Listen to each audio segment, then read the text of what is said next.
Namaste.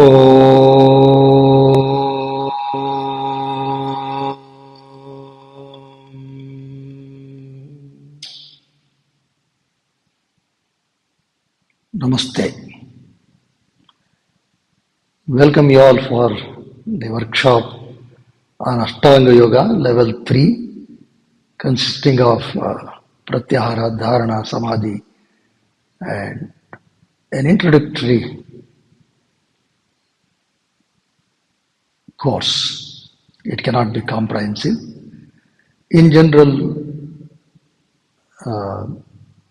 Dharana, Dhyana, Samadhi put together is what generally people refer to as meditation. Of course, yoga makes some distinction between each of these. And Patanjali goes beyond what today is popularly known as mindful meditation. But as an introductory course, we will not go into such details.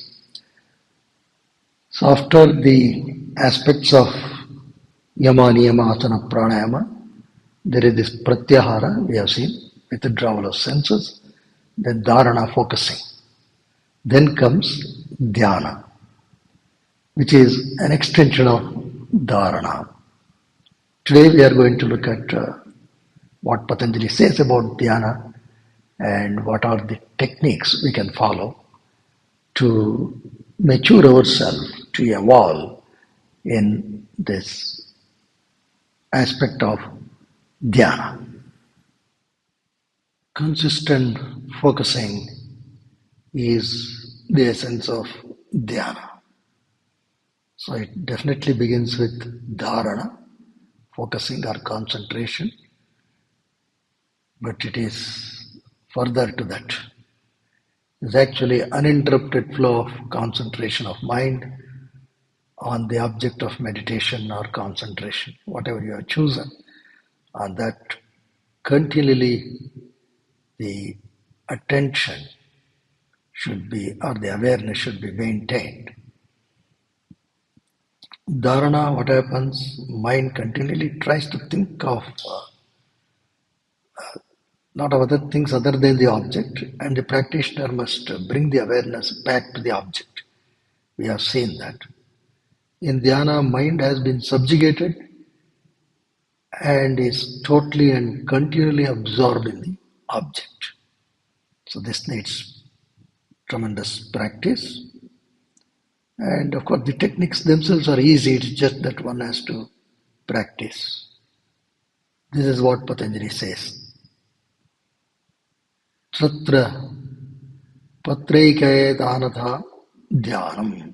Tatra pratyaya ekatanatha dhyanam. So this dhyanam, or this meditative absorption, what happens? That perception of that object is continuous. The concentration is held continuously on that object. So in dharana, there is a lot of effort where you have to withdraw the senses and then keep on focusing. And dhyana is much more, that is, you extend your concentration continuously on the object, and that's why this is very, very relaxing. And this is what meditation, although we do for various other reasons, the foremost reason for meditation or dhyanam is eligibility for self-realization. That is our ultimate aim. We will not go into such details right now. But definitely meditation or the dhyanam practice will lead us to inner transformation to get unalloyed bliss. And definitely you feel more relaxed, your ability to focus increases, there are a lot of enhanced health benefits, and of course immunity will be better, And one of the first thing that we do in all these things is the use breath and the body. That's the most important thing. Use your own posture and breathing. So, Dhyanam, Samadhi, they all go beyond mindfulness, but for the time being, it's good enough to look at both of them as synonymous.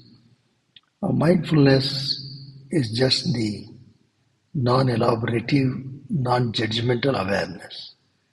You take any object, any other thoughts that come, you don't judge that. You bring the attention back to the object of meditation.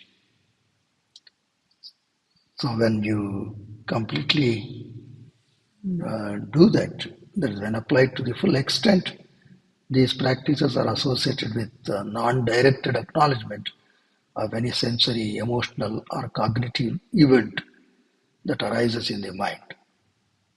So it is simply experience the current event without evaluation. So it has been shown that these things have a lot of impact on, if you build awareness about any one part of your body, let us say, that is reflected in the functional MRI in the respective areas. You can see this is the brain cortex in the figure, how our organs are mapped.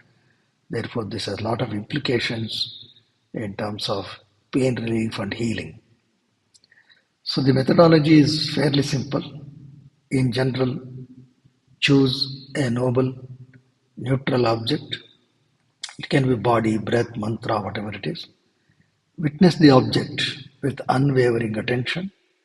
And when the attention drifts from the object of focus, for example, to a distracting sensory event, number one, acknowledge the event, which means you recognize this has happened. Then disengage by returning attention back to the object of meditation. That's all. These three steps you have to implement. And for Dhyana, today we are going to look at these four things. One is mindful awareness, another is awareness, attention with intention, then dynamic awareness and imagery. So this is very simple. So take any posture, comfortable posture, sit upright. We'll look at what do you mean by mindful awareness. For that, sit upright.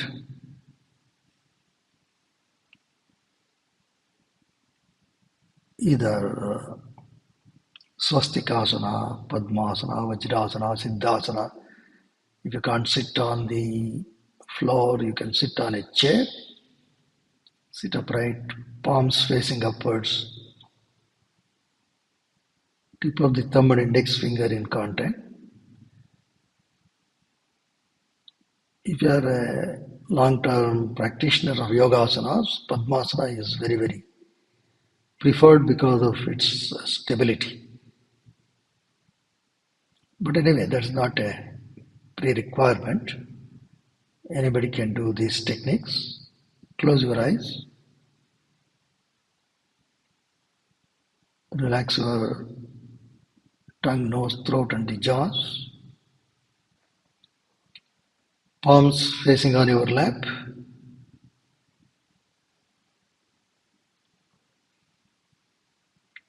First, pay attention to the posture and breathing relaxed.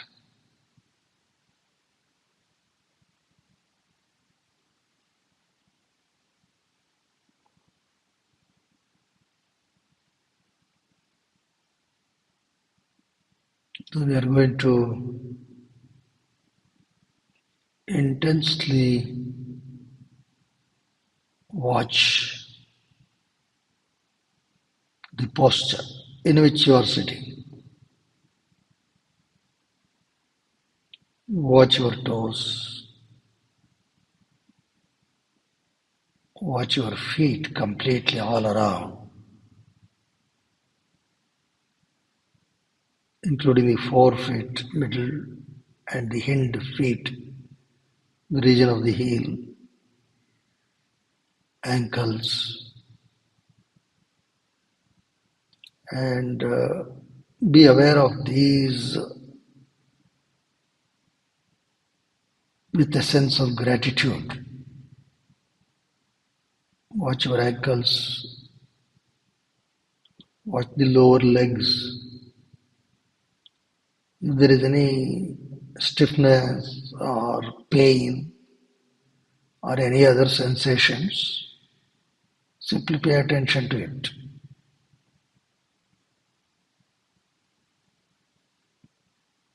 Don't try to draw any interpretations, judgments. You are simply witnessing. Watch your knee joints, watch both the thighs, buttocks, the pelvic cavity, abdominal cavity. You should become aware of the abdominal cavity, pelvic cavity, all around, which includes the spinal column, the chest cavity, the shoulder complex, both the arms, throat and the neck, facial muscles and organs, the skull cavity.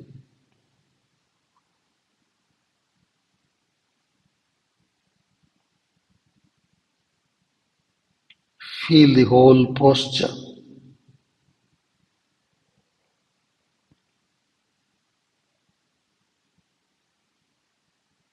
And now just pay attention to your breathing. You don't have to alter or control the breathing. Whatever is naturally happening, just pay attention to the breathing. Any thoughts? Just acknowledge the thought. Know that you are distracted. Bring back the attention. That's the whole process. Now, you can focus on any part of your body.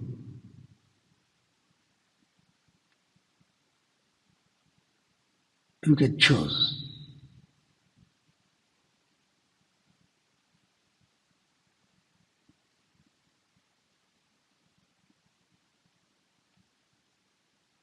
And just focus your attention or awareness just on that part.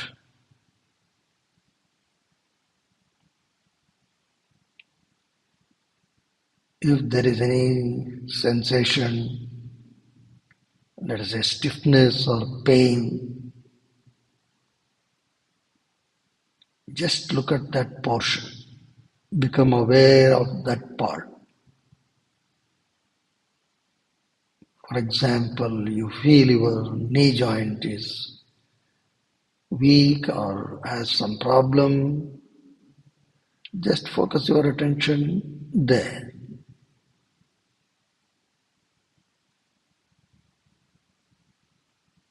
Completely feel that part.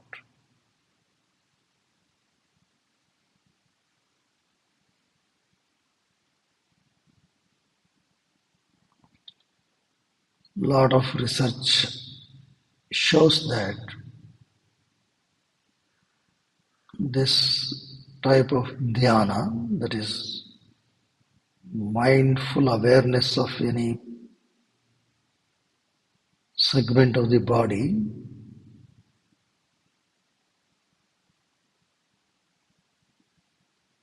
helps in relieving pain and accelerates the healing.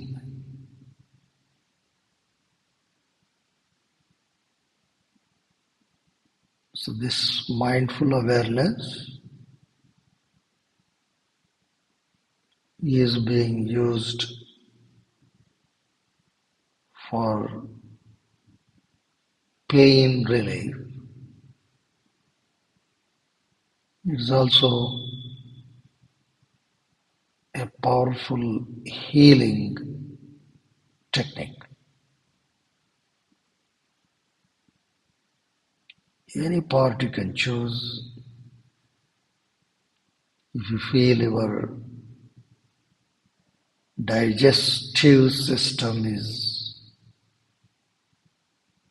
weak or giving problems, just watch that portion.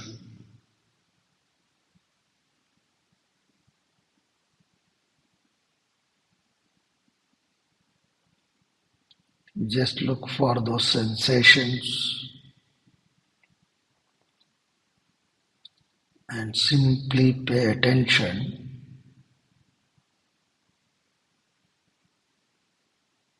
to the exclusion of all other thoughts.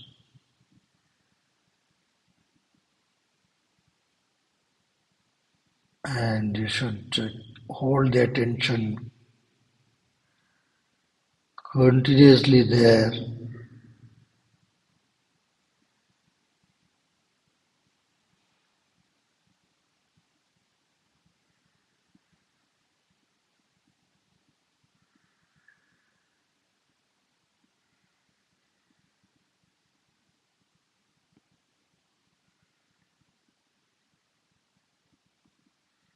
Just feel the part of the body whichever you choose.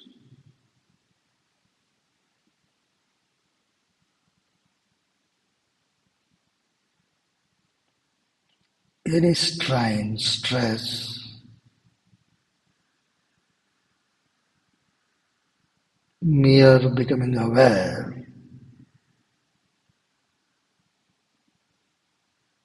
goes away.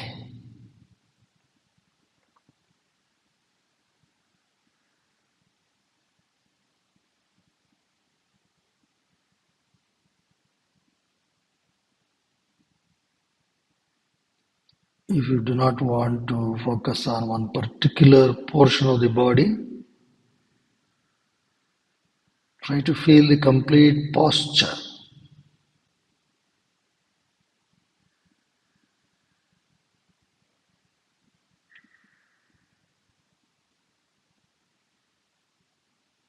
That deep absorption or awareness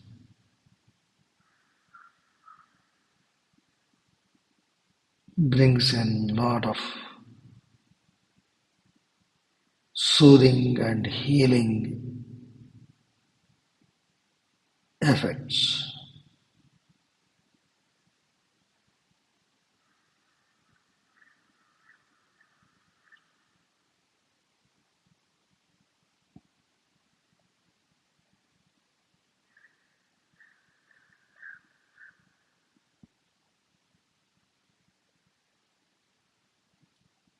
A lot of scientific studies do support the health benefits of this dhyana.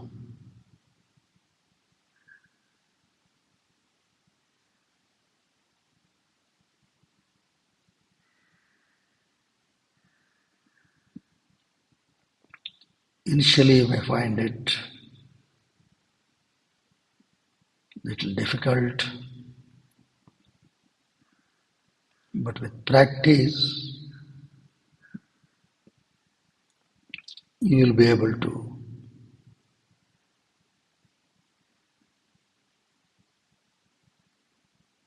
mindfully keep the awareness in any object of meditation.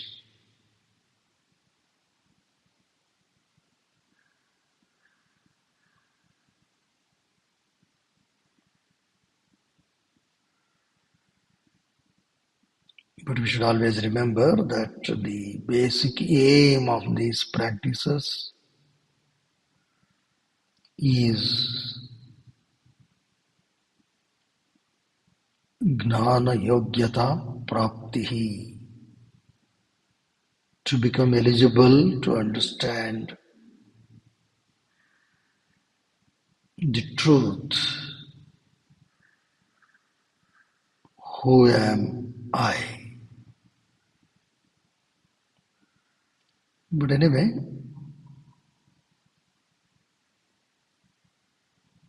in the beginning,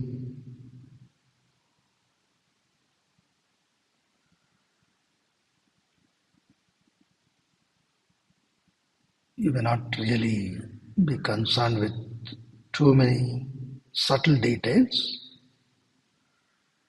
Just practice, and these kind of practices naturally lead us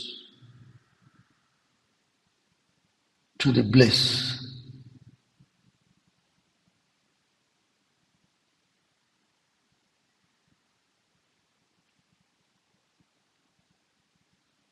Okay, just feel the complete posture, its contact with the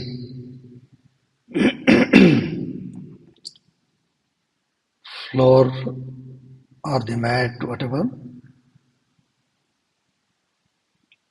Now slowly open your eyes. Well, due to paucity of time, we are not going to do it for too long, but generally it is suggested that you should be able to do at least for 10 to 15 minutes. Now, next one we are looking at is attention plus intention. Here, continuation of what we did.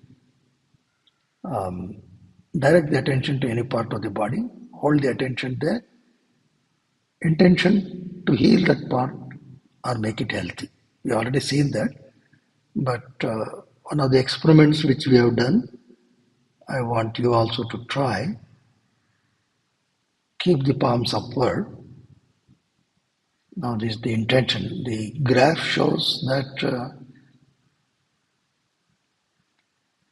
in fact, we have published this in one of the conferences and it got the best paper award.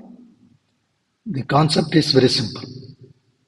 Just sit upright and watch the palms continuously, and the attention should be continuous. Be aware. The intention should be to increase the temperature of the palms. If you ask, is it possible? Yes, it is possible. That's what the graph shows. In fact, not only that, we tried an experiment where you increase the temperature of the right palm while you slightly decrease the temperature of the left palm. That's how you see the two curves. That is possible. Anyway, what you do is sit upright, keep the palms facing upright, gently close your eyes, just look at your palms. Look means eternally with eyes closed. Feel your palms.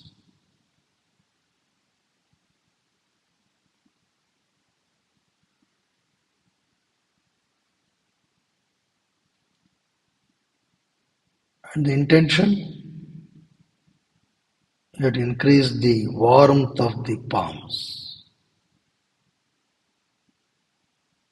Just feel.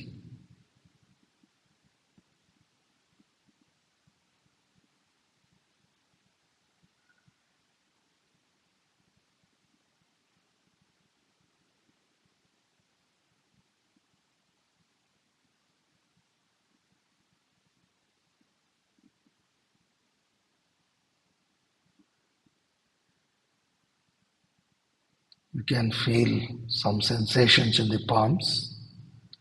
At least that is easy.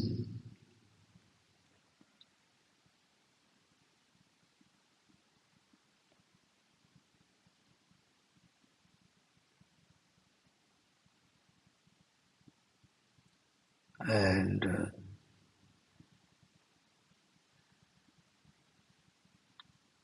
if your awareness is continuous and intention is strong, you will definitely feel the warmth increasing in your palms.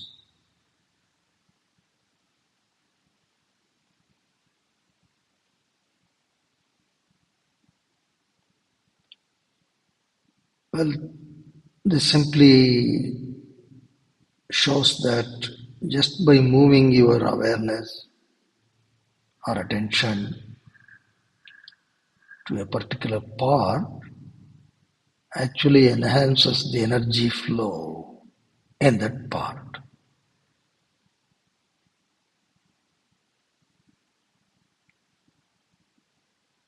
So you can direct the energy to any part of your body, and that's how it helps in management of pain. It also helps in healing of that particular portion.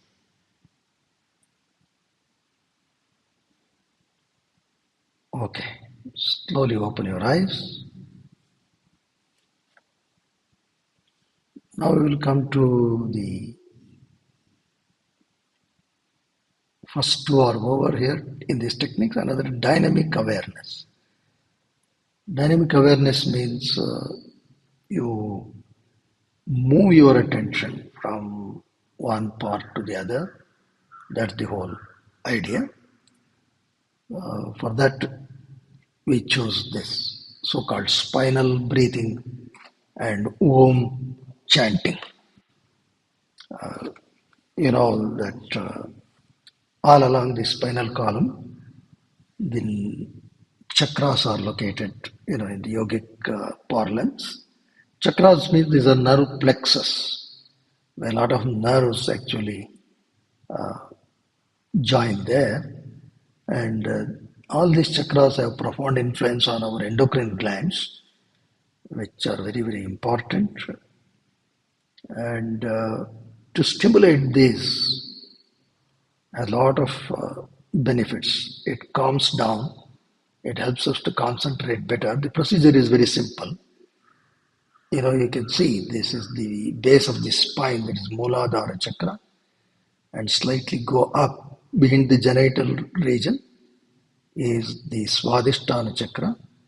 Go a little up, and behind the navel point is Manipura chakra, and behind the center of the chest is Anahata chakra, and behind the pit of the throat is Vishuddhi chakra, and at the top of the spine, that's base of the brain, is Agna chakra. And of course, Sahasrara, there are a lot of things people say it is not exactly as shown here, but it's somewhere at the center of the skull cavity, etc. But that does not matter. What we are interested in is as you inhale, feel the energy moving along the spine all the way up to the tip of the spinal column. And as you exhale, chant Om and feel the vibrations descending down all the way from the Sahasrara Agna to Muladhara. So I repeat, you have to slowly inhale. As we inhale, feel as the energy is moving up from the base of the spine along the sacrum, lumbar, thoracic, cervical spine till the top of the spinal column. Then you have to chant Om and feel the vibrations going down from the top of the spinal column, tracing back along the cervical spine, thoracic spine, lumbar spine, sacrum, and finally the coccyx, or the base of the spine. This is what we have to do. So this has profound impact on our parasympathetic system. It helps to calm down immediately. That is the benefit. So that's what we are going to do now. Sit upright, close your eyes, and watch the length and breadth of your spinal column. You can feel them. And Om is a very sacred word. There are a lot of research done on chanting of Om. Very chanting of Om has a lot of benefits.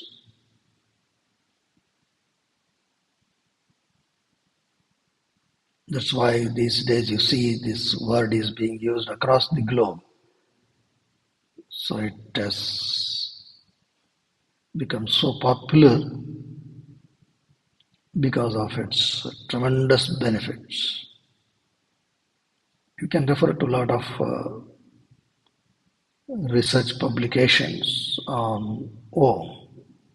And of course, in our Upanishads, a lot has been said about Om. But anyway, right now, we look at that. Om has this is the amalgamation of Akara, Ukara, Makara. So as you open the mouth, Akara will come, then you shrink the mouth, that is Ukara, then when you close the lip, that becomes Makara.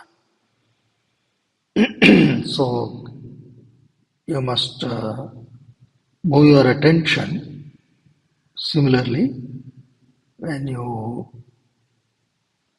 open the mouth, feel the energy moving down in the cervical spine. Then when you slightly shrink the mouth for Ukara, feel your thoracic spine. And when you close, feel the lumbar and the sacrum and coccyx. So as you inhale, the energy moves up along the spinal column. Then chant Om and feel energy moving down the spinal column. So we will start now. Inhale.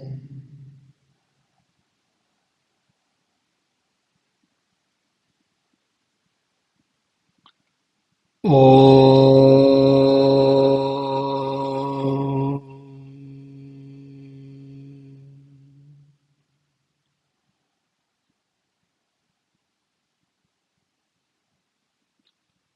Om.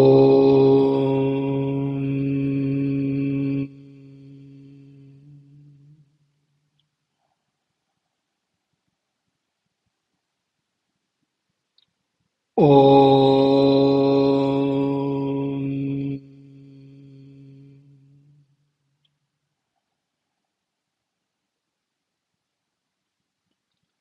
Om.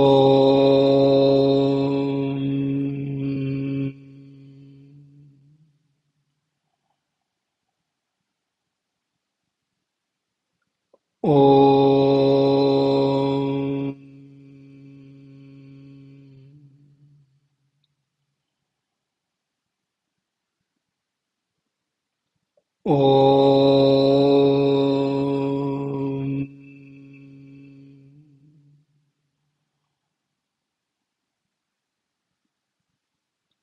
Om.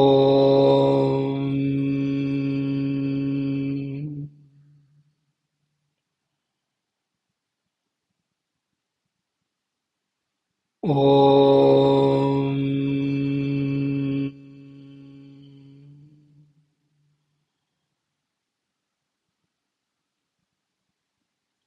Om.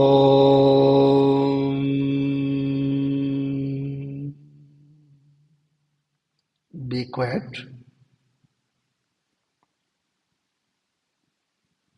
Watch the inner calmness, quietness. With practice, the duration of inhalation also increases and you'll be able to chant Om for longer time,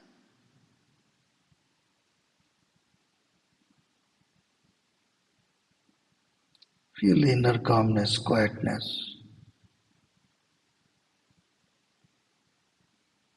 because stimulating these nerve centers or chakras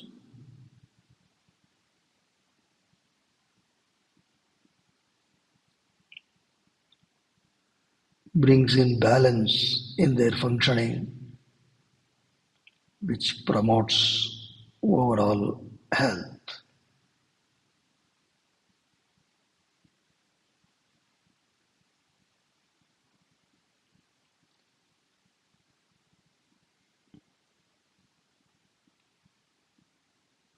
Okay, open your eyes. Even if you do for about 9 to 10 times, you can see the effect. There are varieties of techniques, but generally this is what it is. It's all about awareness, intention, and sometimes it can be dynamic like what we did, and sometimes the one we are doing now, imagery. Technique is very simple. You can look at your screen. There is that symbol Om. A lot of material is available on these things, but now let us look at it as just the symbol and stare at the symbol for a few seconds. Sit upright. Just look at that symbol of Om. One idea is now you are going to close your eyes. How long can you retain that image with eyes closed? Now close your eyes.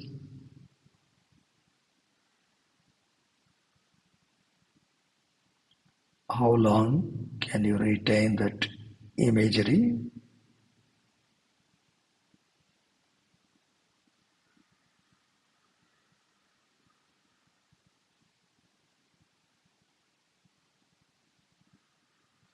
If you lose the imagery, again open your eyes, look at the image, close the eyes.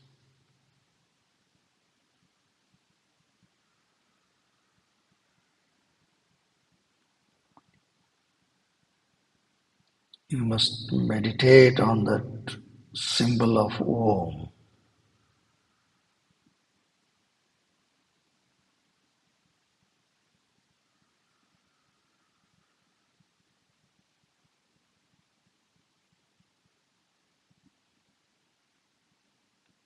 If you lose the imagery, just open your eyes and then close your eyes.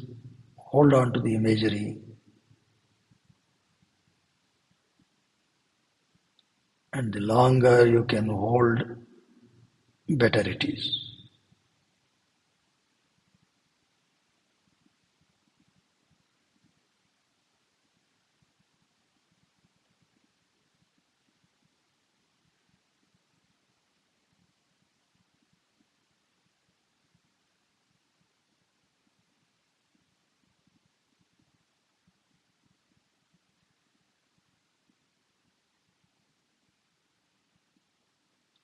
Okay, so these are some of the techniques. Continuous practice will help, and being aware is very, very important. There was a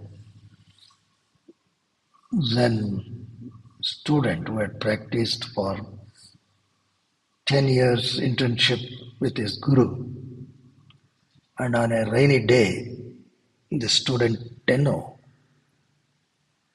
who had finished 10 years, wanted to see his master to check his improvements and what to do next. And he went to meet his master Nanin. It was raining, so he was holding an umbrella, and with his sandal chappals he went. He left the umbrella and the wooden sandals outside, went to meet his master, he prostrated. Guru Nanak asked him, "It is raining, how did you come?" He said, "I have come with an umbrella."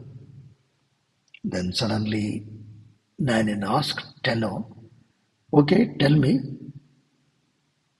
have you left your umbrella to the right side of your slippers or to the left side?" And then closed his eyes. Tenno actually was not aware. In fact, we do most of the things without awareness. Where we keep what, we are not aware because simply we are not present. That's the idea.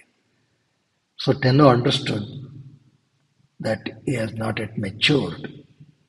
Then he simply said, "Okay, I will do 10 more years of practice and come back."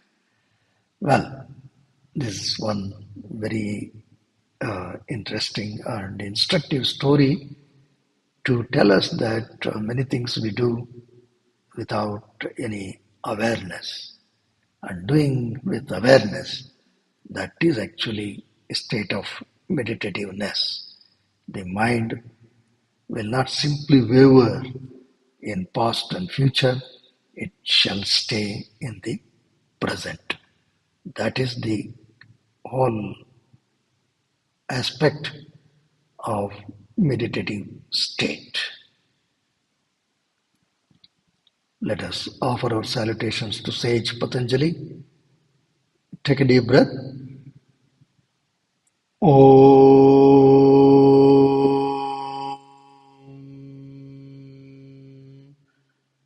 Yogena Chittasya Padena Vajam Bhalam Sharirasya Chavaidhyakena Yopakarottam Pravaram Muninam Patanjalim Pranjaliranatosmi Hari Om. Om Shanti Shanti Shanti. Shri Krishna Arpanam Shri Gurubhyo Namaha. Shubhamast.